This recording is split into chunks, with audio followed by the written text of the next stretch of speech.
Super annoying when you want to use a transition and it doesn't work, you can't get it in the middle. My name is Rico and in this video I'm going to teach you how to resolve that.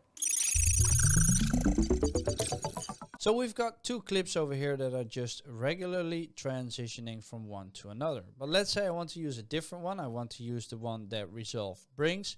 You need to make sure you see the effects. And then in this case, let's use the additive dissolve. If I drag this on here, I can't get it in the middle. I can only get it at the start of that second clip, which is a little bit weird.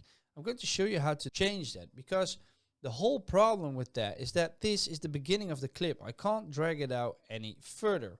I can drag it in, but I can't drag it out any further. Now, if I drag it in and I move it over here, so I cut it out a little bit and I use this transition, I can use it in the middle and I can just make it longer or a little bit smaller. So that's one way to do this. And then the second thing I can use is this, the trim edit mode. If I select it and I click this clip, I can drag it in a little bit, I can drag it out a little bit, but watch what happens on the left and right side. So you need to make sure you've got some video left after this. So you can't have this to be the end of this video. You need to have it somewhere around here where you cut it. So if I drag it in a little bit and I try to add the additive dissolve that way, you see it's in the middle as well. So these are two ways how to achieve getting a transition exactly in the middle of two clips. And that's it for this video. Click that playlist over there. For now, my name is Rico and I'll see you next time.